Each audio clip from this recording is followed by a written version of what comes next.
Kembali lagi bersama kami di Ice Breaking. Break your eyes.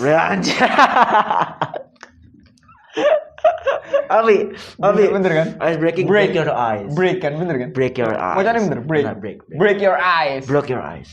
Broke your eyes. Broken your eyes. Broken eyes. Broken heart. Broken heart. Sylvester Stallone. Apa itu? Taruh. Nah, ngomong aja. Braveheart ono si Mel Gibson. Ya, guys.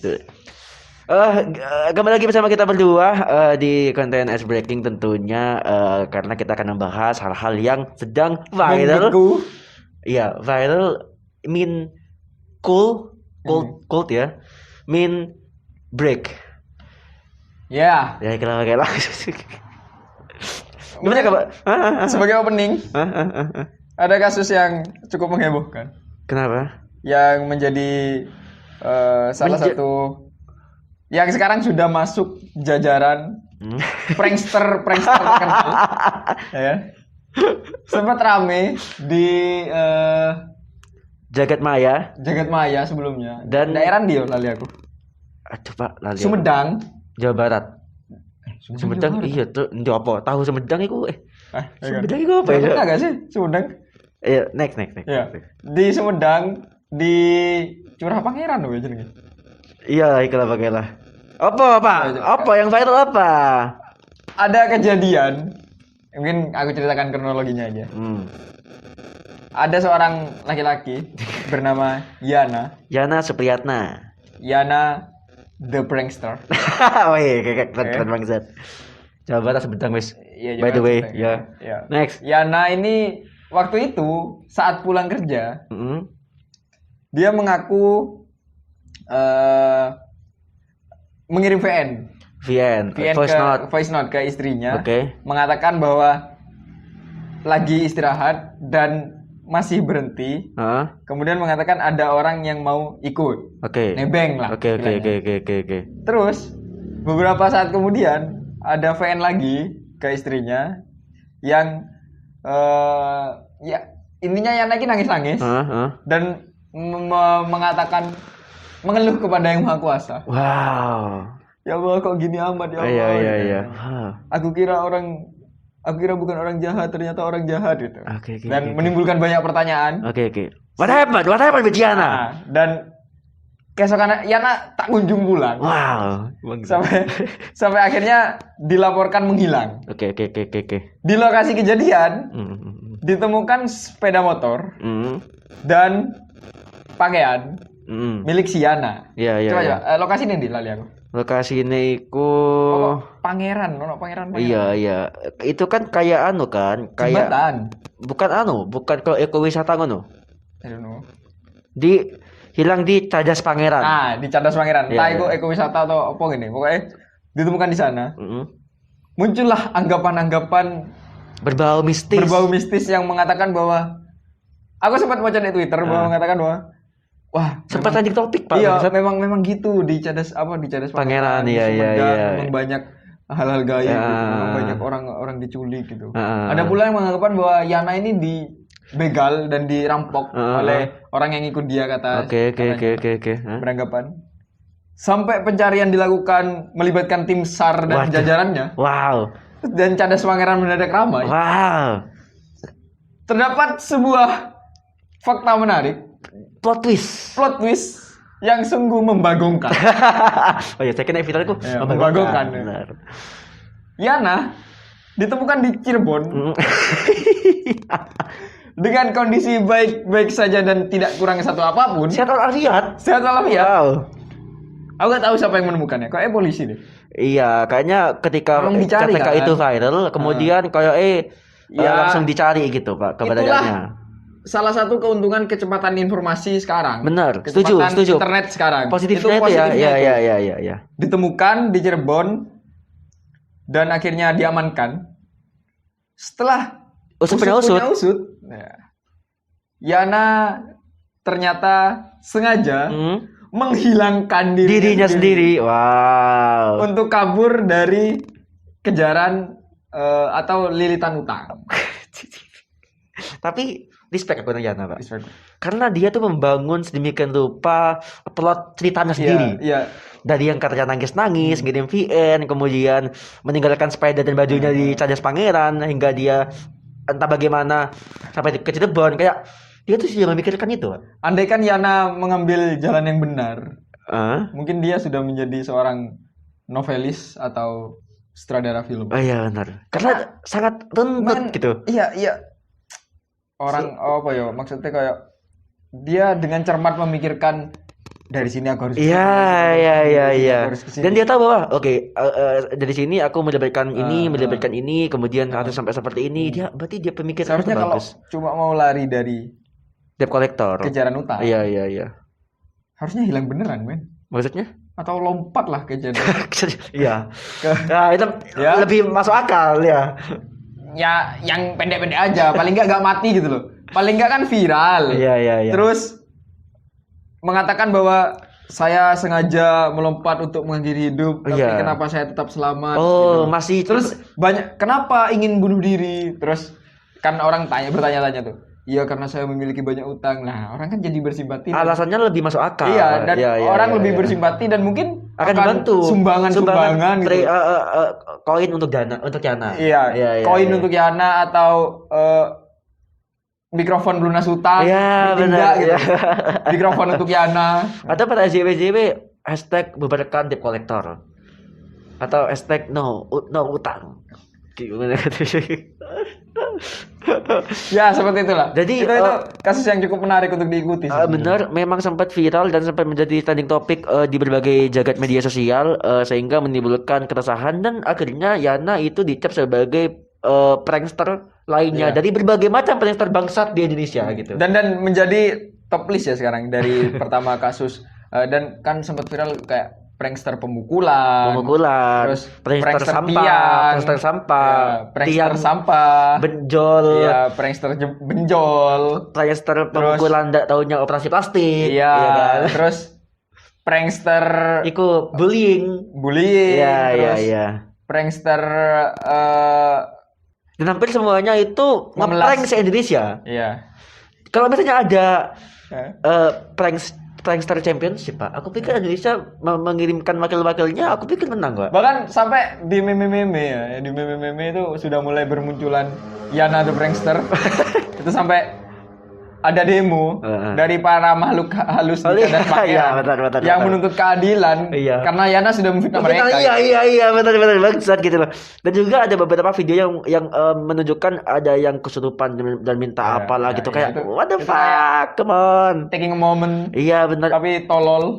Iya.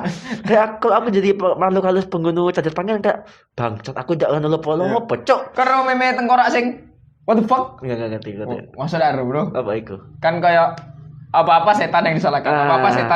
Kan setan kok what the fuck, man? Aku ini durung menggoda kalian loh, tapi iya.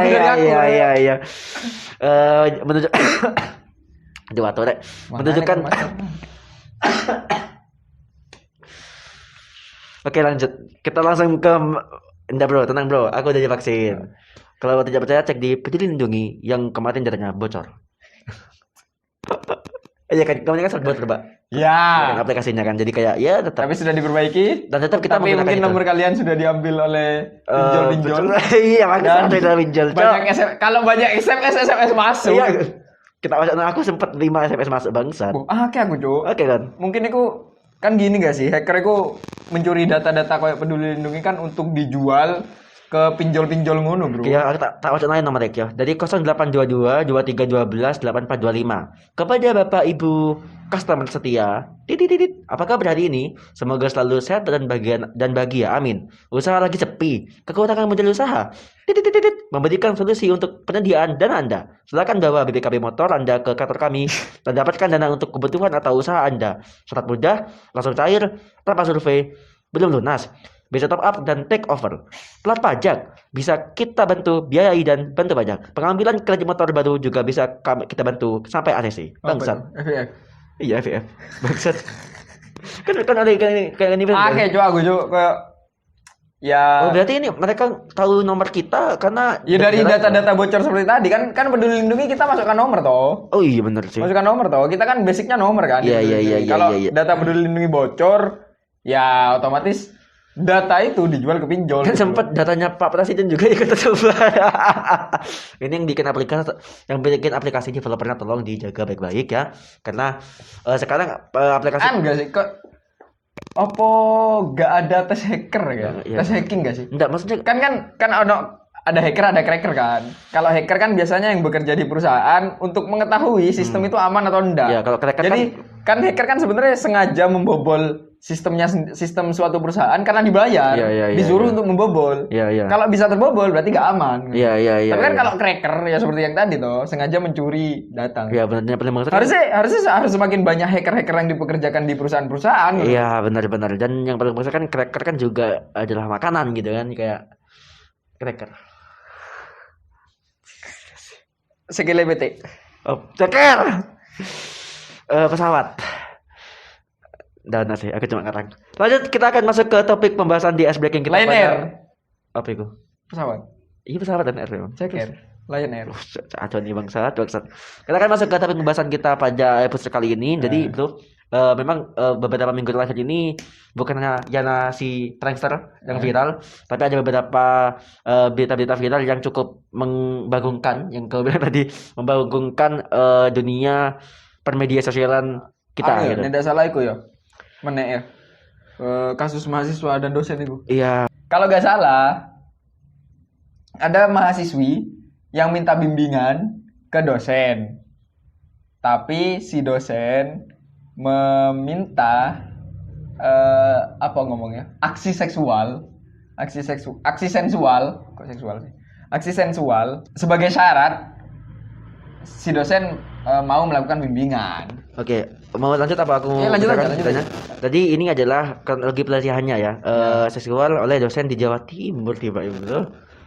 Kampus ini. Betul dari pesan.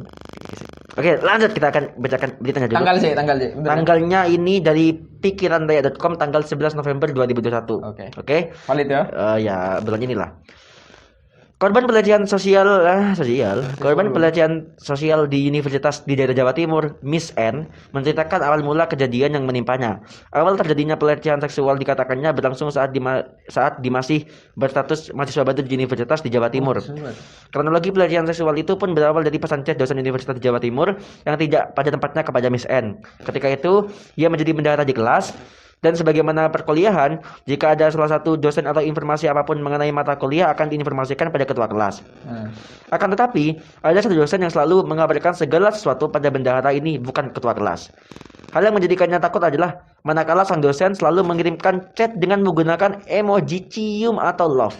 Dan dia mengaku tidak mengetahui konteks dari si dosen kenapa mengirimkan emoji seperti itu. Oh, jadi karena kirim emot-emot love pas cium-cium gitu ya. Kemudian bahkan pelecehan secara verbal pun terjadi padanya di depan kelas oleh dosen tersebut. Ketika mata kuliah berlangsung, si dosen memberikan contoh dengan menyebut nama korban dengan sesuatu yang tidak sepantasnya. Oke, ini kata-kata pelecehan pun berlanjut pada ujian akhir semester. Seharusnya ujian berlangsung di fakultasnya sendiri, tetapi dosen tersebut mengabarkan kalau ujian pindah ke gedung yang lain. Korban mengaku merasa takut mendapat perlakuan seperti itu, terlebih mengingat pesan yang dikirimkan padanya selama ini. Kon mari dulu iku gak sih podcast Dedi karo Cinta Laura karo Nadim gak sih? Enggak dulu. Aku delok, aku mari ngrungokno ya. Ada yang menarik bahwa ternyata ada survei yang menyatakan bahwa 63% dari 63% atau piro ini dari surveyor. Pokoknya di atas 50% itu pernah mengalami kekerasan seksual, Bro. Di dunia perkuliahan. Kan itu kenapa Nadiem Makarim menerbitkan UU baru gak sih? UU baru untuk masalah kekerasan seksual di dunia pendidikan ini gitu loh. Yang menyediakan wadah pelaporan bagi siapapun korban. Yang mana secara khusus wadah tersebut hanya menanggapi laporan-laporan tersebut, Bro. Jadi laporannya udah gak perlu ke polisi atau kemana lagi gitu loh. Laporkan aja ke wadah yang sudah diciptakan, wadah baru yang sudah diciptakan ini gitu loh. Sehingga dapat lebih cepat dan tepat cara menanganinya, dari proses pemulihan psikis korban sampai penanganan lebih lanjut jika itu sudah mengarah ke tindakan kriminal atau kriminal. Tapi sistem itu ya apa sudah digunakan banyak pelaporan kah atau gimana penanganannya atau cuma sebagai wacana-wacana doang gitu atau gimana? I don't know sih. Aku gak follow up sampai sejauh itu cuma rasanya UU ini udah disahkan gak sih? Iya, karena kita sempat juga ada yang ada tagar dari ada yang menolak. Ada yang menolak. Ada yang juga tersebut. Mengatakan bahwa si Pak Menteri gini apalah kita juga nggak begitu paham. Tapi selain itu juga aku mau bacakan juga berita dari dari kasus yang sama gitu. Jadi cerita lengkap kasus mahasiswi mengaku dicium dosen saat bimbingan skripsi kini dilaporkan balik ke polisi. Ini dari kompas.com. Itu yang jari ku mau ya? Mungkin ya. Jadi seorang mahasiswi Universitas berinisial L diduga mengalami pelecehan seksual oleh dosen pembimbing skripsinya. Terduga pelaku yang juga dosen L tersebut adalah dekan Fakultas Fisip bernama mahasiswa jurusan hubungan internasional itu mengaku dicium pipi dan keningnya oleh terduga pelaku. Peristiwa itu terjadi pada Rabu, tanggal 28 bulan Oktober 2021, sekitar pukul 12:30. Korban saat itu datang menemui dosen itu untuk bimbingan skripsi. Saat bimbingan, korban hanya berdua dengan terduga pelaku. Korban kemudian menyerahkan proposal skripsinya. Usai bimbingan, korban mengaku dipegang pundaknya oleh dosen tersebut. Setelah itu, korban hendak keluar ruangan. Sampai di situ, korban menyebut terduga pelaku mencium pipi dan keningnya. Kata korban ya, dia mendongak kepala saya dan bilang mana bibir. Saya ketakutan dan gemetar. Usai kejadian itu, korban menghubungi seorang dosen untuk membantu menemui kepala jurusan.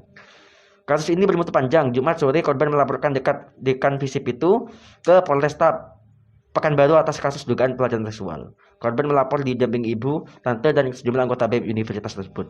Pihak kepolisian sudah menerima laporan korban dan melakukan penyelidikan. Susah bro gini.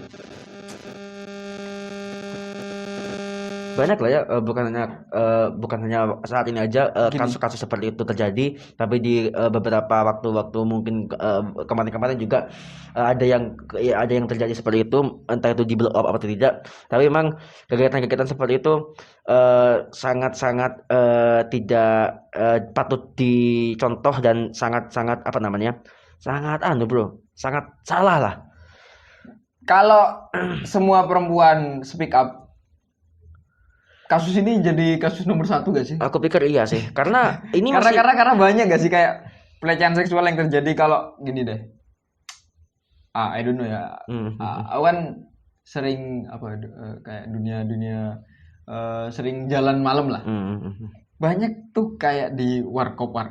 Iya. Cowok-cowok yang secara verbal maupun fisik melakukan pelecehan ke pemilik warkop kalau yang punya perempuan gitu kan. Terlepas mereka menjajahkan diri mereka atau enggak, tapi kalau yang enggak itu loh kan itu sudah masuk pelecehan seksual gak sih? Iya. Banyak perempuan yang takut melaporkan ini karena merasa bahwa ini hal yang memalukan. Kayak iya benar. Kayak gimana ya? Mereka takut dicap sebagai perempuan murahan. Mereka takut dicap sebagai perempuan nakal. Iya. Jadi susah sih. Dan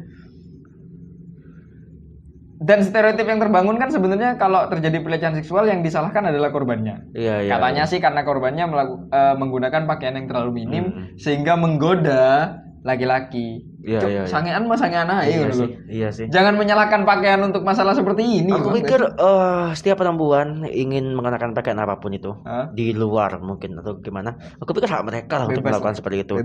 Masalahnya ketika mereka kemudian berpenampilan yang kemudian membuat para kaum laki langsung sange, aku pikir bukan dari perempuan yang salah, tapi lu kenapa langsung sangean bangsat?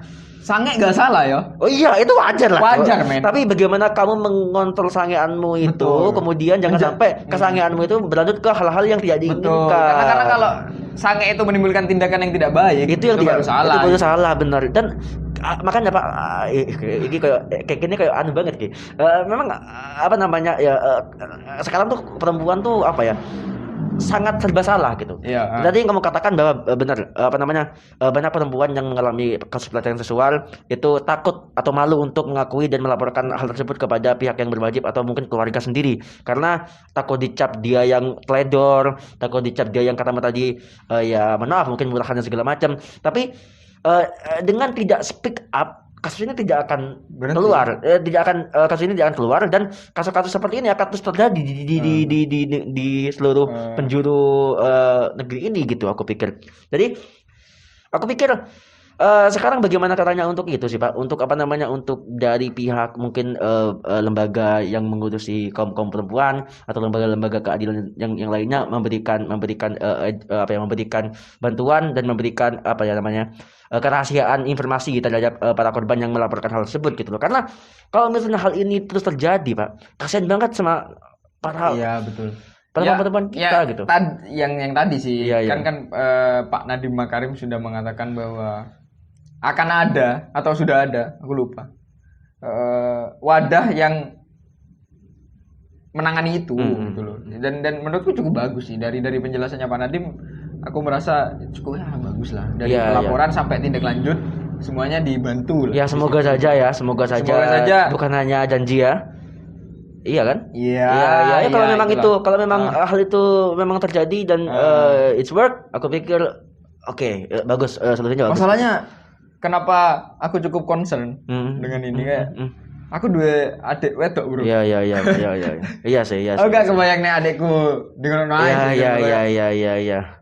Jadi memang jadi memang hal-hal seperti ini kerap terjadi di yang banyak banyak terjadi di kasus-kasus seperti mahasiswa atau mahasiswi atau kasus-kasus di tempat kerja yang seperti itu gitu kan. Jadi memang kita memang tidak bisa terlepas dari kasus-kasus seperti ini. Solusiku mungkin ya bagaimana cara kita untuk itu aja sih, untuk ya kalau kamu laki ya sedikit terkendali lah. Ya kalau misalnya sange pas kemudian lihat bokep apa gitu loh. Gak usah jaga titik tanda. Iya, gak usah langsung eksekusi di tempat gitu loh, bro. Come on gitu loh.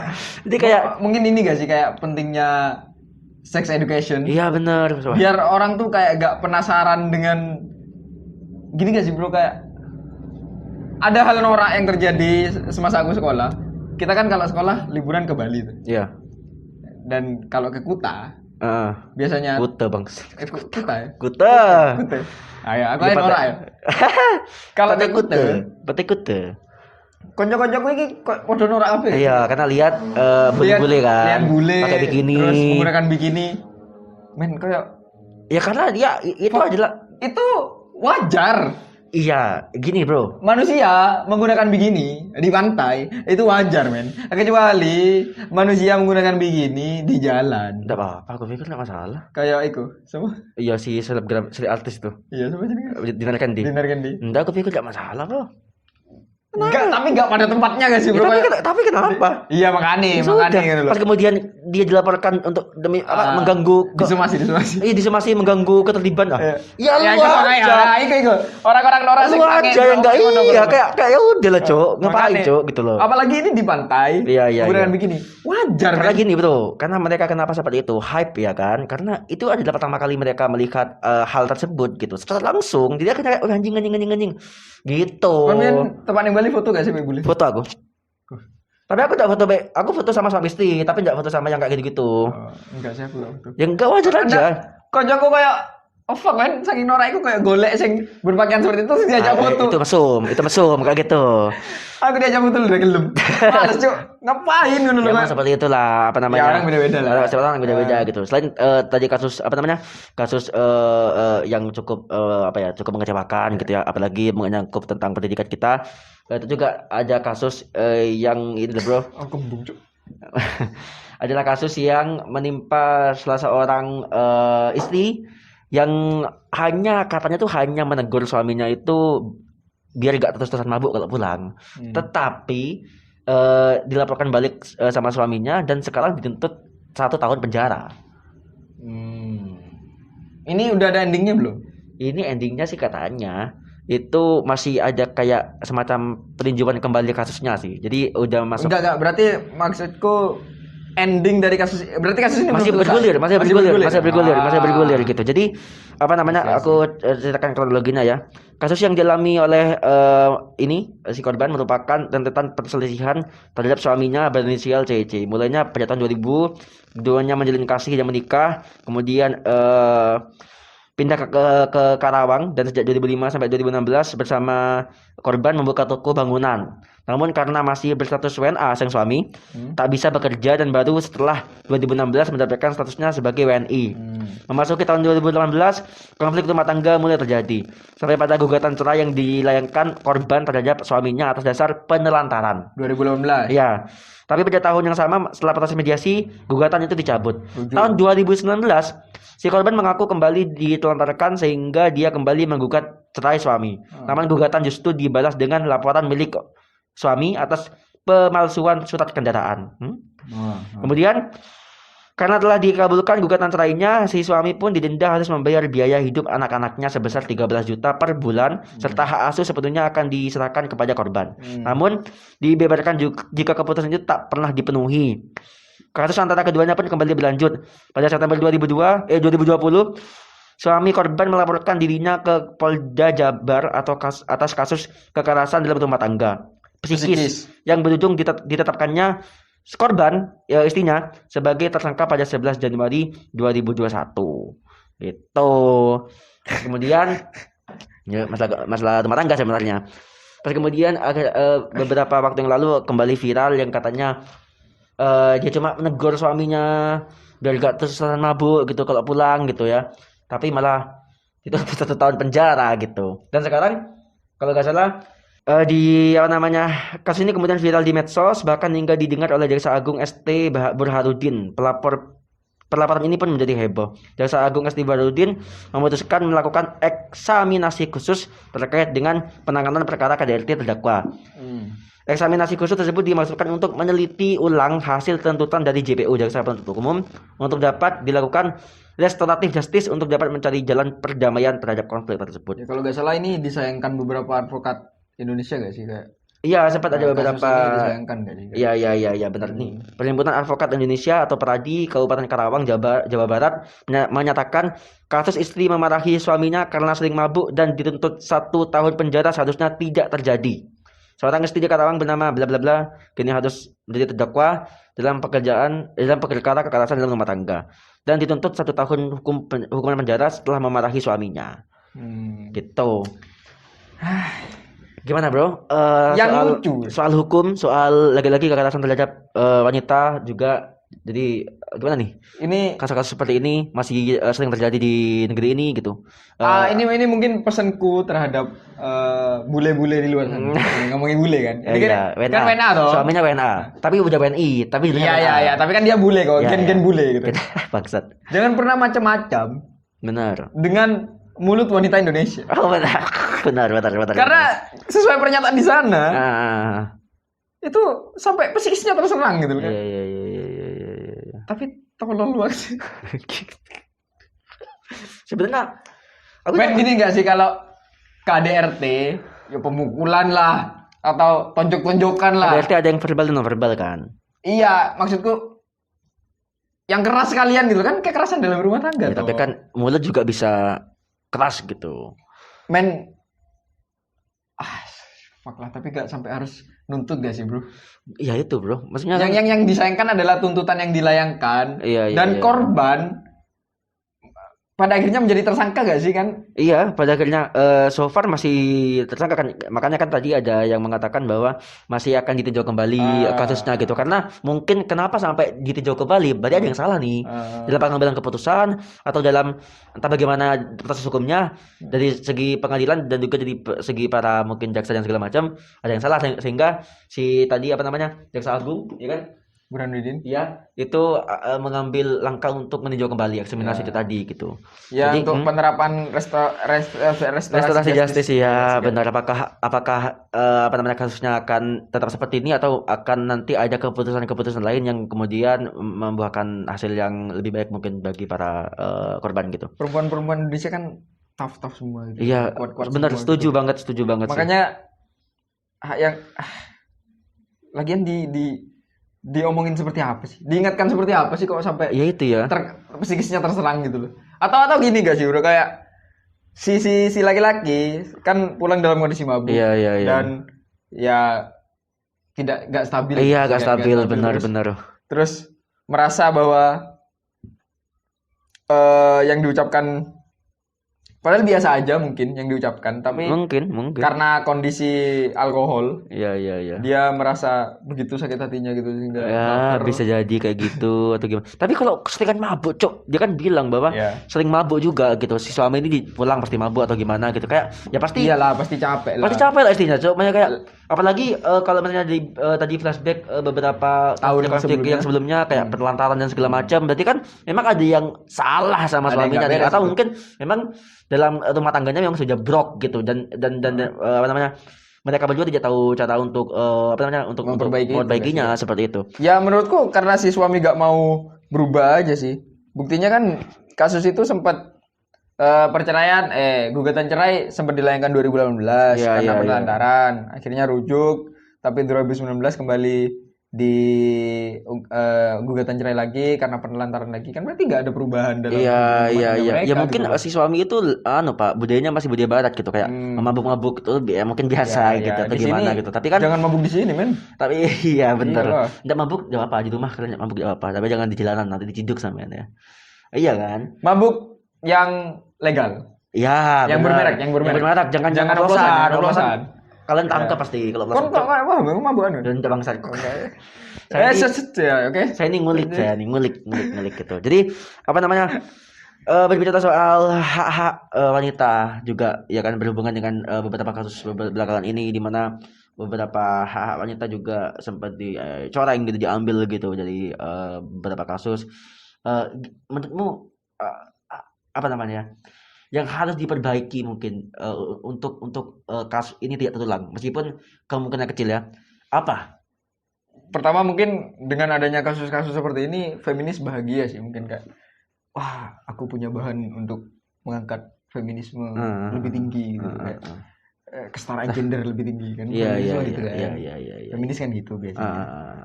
Untuk mencegah hal ini ya. Nggak ada men. Kan ngomong mencegah gak sih? Iya maksudnya setidaknya meminimalisir kemungkinan kasus ini bisa terjadi lagi. Nggak ada men. Itu kan pesimis sekali Anda. itu kan personal gak sih? Ya tapi kan Gimana tapi kan cara tetap, kalian memilih pasangan gak sih? Oh, iya, masih kan tetap Kalau menangani bukan dari segi personal aku pikir. Mungkin dari segi personal mungkin oke lah bisa memang kita nggak bisa punya power untuk mencegah ini terjadi. sebentar. Makanya aku kan bilang bahwa poinnya dulu. mungkin makanya kan aku Apa nih yang harus dicegah? Kesalahan tunggu agar kasus ini tidak terulang.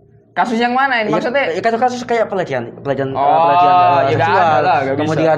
Kemudian tadi KDRT itu maksudnya oke lah. Kalau bicara soal personal, memang setiap personal berbeda-beda. Ya kan kita juga tidak bisa ikut campur masalah rumah tangga mereka atau masalah-masalah sisi personal mereka. Tapi dari segi lembaga-lembaga hukum atau lembaga-lembaga masyarakat terkait yang pasti ada di Indonesia dan juga melindungi beberapa korban atau beberapa hal-hal terkait kasus seperti ini, apa yang harus dilakukan? kalau itu bisa. Apa? Kalau masalah itu bakal terjadi, mencegah itu bakal terjadi, maksudnya kekerasan itu bakal terjadi, nggak bisa karena itu personal menurutku.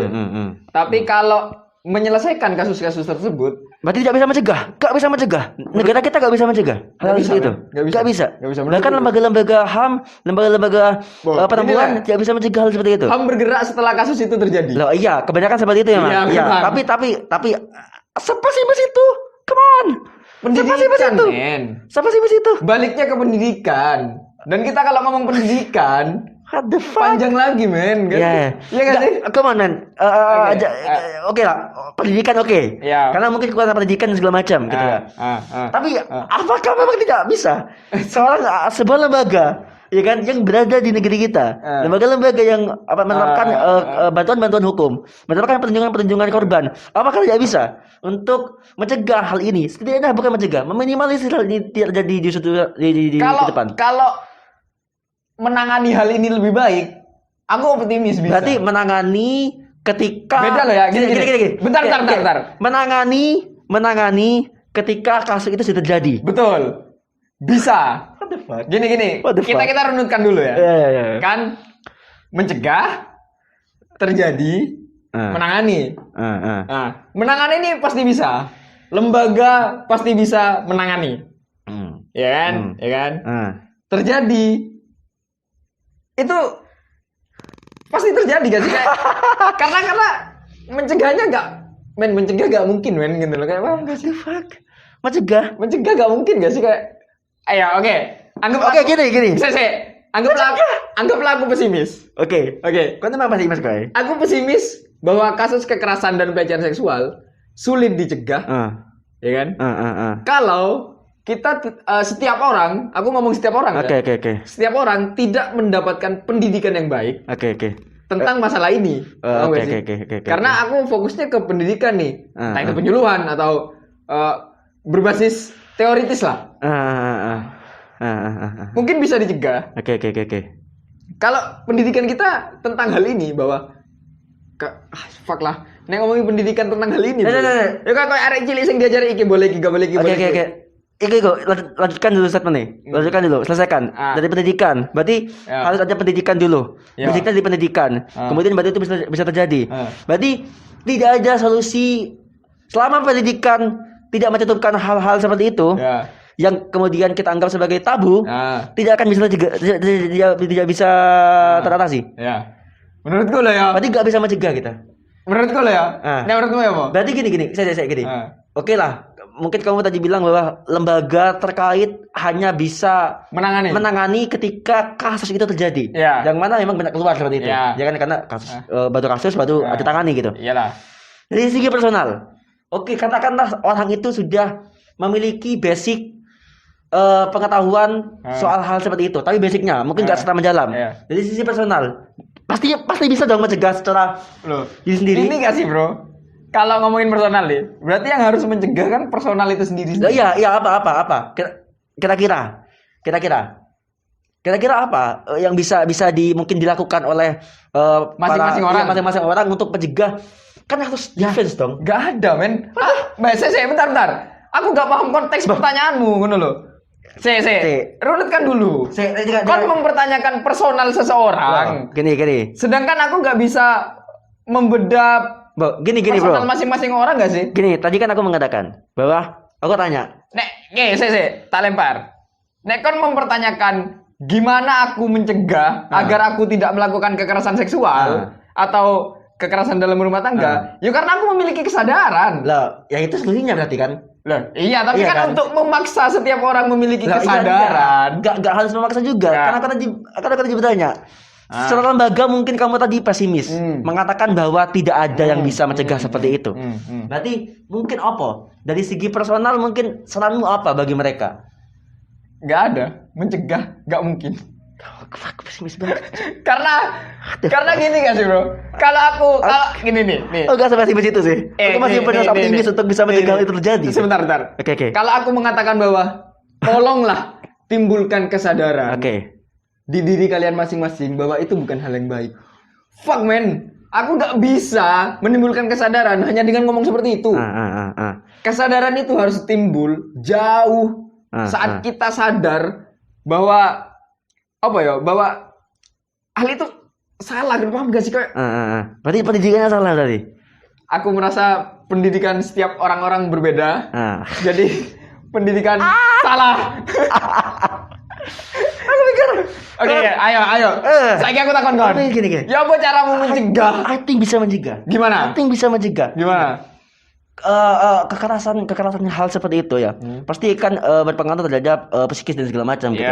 Aku pikir ya sekali lagi mungkin benar katamu tadi bahwa cuma ngomong-ngomong kayak gini oke lah, siapa yang cuma bisa ngomong kayak gini, tapi kan konteksnya come on, nggak seperti itu aku pikirnya. Jangan kemudian jadi ya aku nggak bisa tapi kemudian kamu pesimis seperti itu, aku pikir enggak men. Aku pikir ada hal-hal yang tepat. Ya mungkin ketika kamu mengerti basic dari apa namanya, misalnya kamu sudah diberikan sex education dan segala macam mungkin, atau kamu tahu bahwa mana sisi-sisi tubuhmu yang tidak boleh dipegang oleh orang lain seperti itu. Mungkin hanya seperti itu. Tapi kalau misalnya aku pribadi, kau bisa mencegah dengan apa? Dengan belajar tentang hal-hal itu lebih dalam mungkin, atau mungkin dari defense yourself. Kalau misalnya ada orang-orang yang mencurigakan, kamu mungkin bisa mungkin lari, atau mungkin kamu bawa serbuk merica semprotan merica dan segala macam. Jadi itulah aku pikir. Dari sisi personal, aku pikir masih bisa mencegah. Mungkin hanya sebatas saran. Itu kan aku udah tapi aku kan nggak paham konteks pertanyaan. Kon mencegah dari sisi mananya ini? Dari korban atau orang-orang sangean tadi? Apanya? Kon mengatakan ya mencegah pasti jadi orang-orang yang menjadi korban. Yang menjadi korban lah, iyalah. Bisa lah. Jadi iya makanya. Aku pikir kira mencegah dari sisi pelaku juga bisa, aku mencegah bisa. Nah, dari sisi pelaku aku bisa. Pasti bisa. Aku pesimis. Pasti bisa. Yang aku bilang tadi kan dari sisi gimana kita sadar agar kita tidak melakukan kekerasan seksual. Gimana orang-orang sangean di luar sana sadar agar mereka tidak melakukan kekerasan seksual. Gak bisa. Selama saat anak kecil mengatakan titit, orang tua masih sex education di Indonesia masih buruk. Ya, setuju sih. Tapi apapun itu, pendidikan penting, oke. Fix. Pendidikan seks penting. Karena kalau misalnya gini, kadang orang tua juga tidak pernah mengajari hal itu di rumah. Ya kenapa? Karena dibilang tabu itu tadi. Iya. Karena kan selama orang tua masih menganggap itu tabu. Dan sex education itu nggak mungkin terjadi. Dan juga awkward kayaknya kalau mengajari seperti itu. Makanya yang pasti itu yang berhak untuk mengajari itu ya tenaga pengajar seperti itu, memang kan guru dan segala macam. Bahkan tapi di kita juga ada mata pelajarannya kan waktu itu kan, apa sistem reproduksi. Tapi kan itu nggak mengajarkan tentang etika terhadap hal tersebut, bro. Kan itu pelajaran biologi toh. Iki mana? Nah, iki mana iki? Poin iki. Selama anak-anak SMP yang belajar sistem reproduksi masih berarti sex education mereka buruk. Bro, sistem reproduksi lo. Gambare lo rahim, men. Duduk V, men. Rahim. Itu ngomong, orang sange ya mereka ya, bangsat. Tapi aku pikir oke lah, kita jangan gini. Iya, oke lah. Aku salah lah, aku pasti. Enggak. Aku lebih ke realistis, bro, sebenarnya, bro. Ya. Enggak itu gini, oke, kita runutkan lah ya. Untuk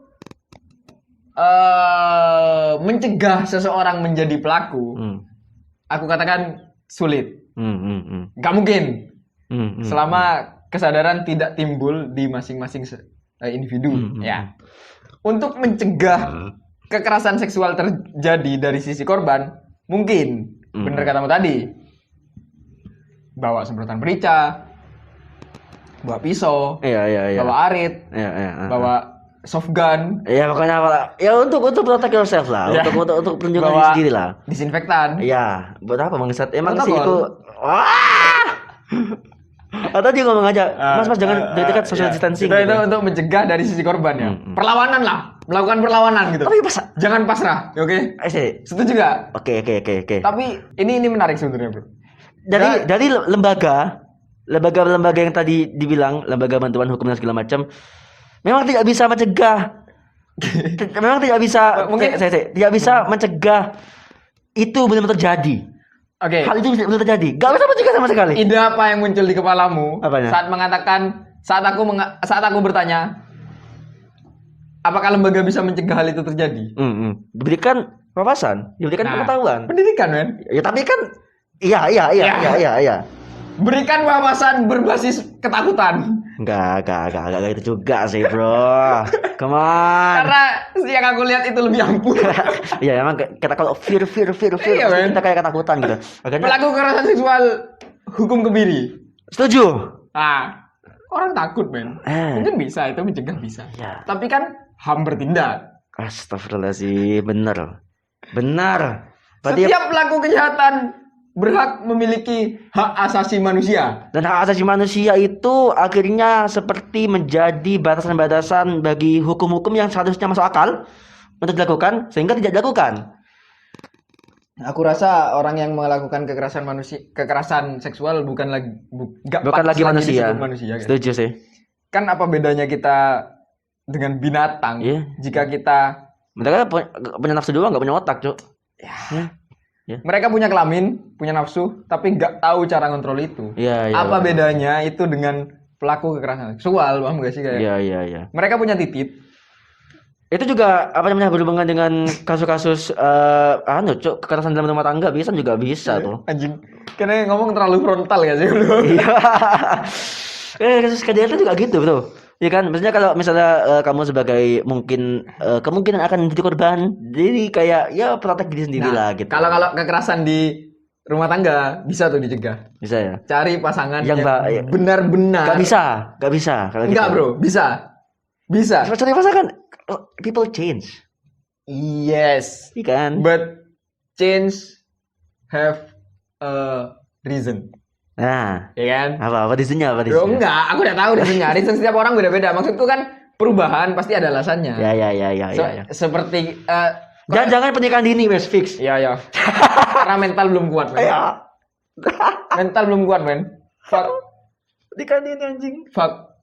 Karena meme yang ngomong bahwa apa? Kenapa kok gak nikah cepet-cepet? Terus Denny sore kalimat itu dikeluarkan oleh anak yang biaya nikahannya ditanggung orang tua. Setuju. Karir dulu dong. Aku out of the topic ya. Last. Ya, out of the topic. Koncoku sering ngomong bahwa, buat apa takut nikah? Rezeki datang saat kita menikah. Salah, tak bantah. Nah. Yang aku takut menikah bukan karena takut rezekiku terbagi. Tapi aku memikirkan biaya pernikahan. Ya benar. Yang tidak datang hanya dengan kita berdoa. Iya, berdoa.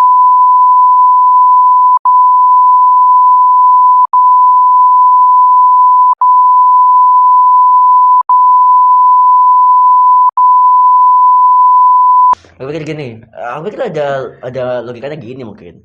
Banyak orang juga bilang mengatakan bahwa ketika kamu nikah rezeki akan bertambah atau akan lancar lah, insya Allah kan gitu. Tapi logikanya ya memang akan seperti itu karena ada beban dalam kehidupanmu bagi orang laki-laki misalnya. Kemudian menikah, kemudian dirasa kok semakin setelah menikah kamu mendapatkan rezeki yang gini ya karena aku bekerja sungguh-sungguh mencari pekerjaan yang bagus, gaji lumayan. Ya itu logikanya seperti itu. Jadi memang itu anggapan-anggapan orang-orang yang orang-orang yang kepingin gak akan fitnah aja sih aku pikir. Gini gak sih, Bro? Terlepas kan memang di agama Islam dikatakan bahwa rezeki orang sudah ada yang ngatur lah ya. Terlepas dari itu ya, aku mencoba berpikir secara logika. Saat kita sudah menikah, bukan rezeki kita yang bertambah, menurutku ya, bukan rezeki kita yang bertambah, tapi kita yang berubah. Iya benar. Kita yang berubah, kemudian yang awalnya kita kerja malas-malesan. Iya. Yang awalnya kita boros, itu logikanya. Kita jadi berhemat. Benar. Seakan-akan rezeki kita bertambah. Benar. Tapi enggak, itu logikanya. Iya, setuju. Kita hanya berubah menghemat dari boros menjadi menghemat. Iya, aku setuju itu. Itu statement yang bagus. Setuju. Jadi ya apa ya, itulah. Mungkin itulah. Iya. Poin apa ya tadi? Poinnya ya dari mencegah tidak bisa. Ya kon, aku iso. Aku optimis bangsa kita aku bisa. Realistis. Ya realistis untuk simpan realistisme untuk dirimu sendiri, tapi aku optimis bangsa kita bisa mengurangi hal-hal seperti itu. Aku gak bisa memberi saran kepada dunia pendidikan kita. Iya. Tapi oleh karena itu aku tidak duduk di kursi dewan sekarang, Bos. Iya, kalau aku bisa memberi saran, aku mungkin duduk di kursi dewan. Kemana aja mereka yang memberikan wakil-wakil rakyat nih katanya. Ya bisa memberikan saran-saran. Mungkin bisa memberikan saran-saran, udah dilemparkan waktu rapat-rapat. Tapi masih belum dieksekusi aja mungkin. Kita pikir positif aja. Ya bisa, karena lagi bangun itu kan pamflet. Enggak, tapi aku salut dengan orang-orang seperti Cinta Laura atau aktivis-aktivis pembela hak asasi manusia, hak perempuan di luar sana. Respect lah. Dan juga tolong mereka feminis level atas. Benar. Kita kayak SJW sih bangsat.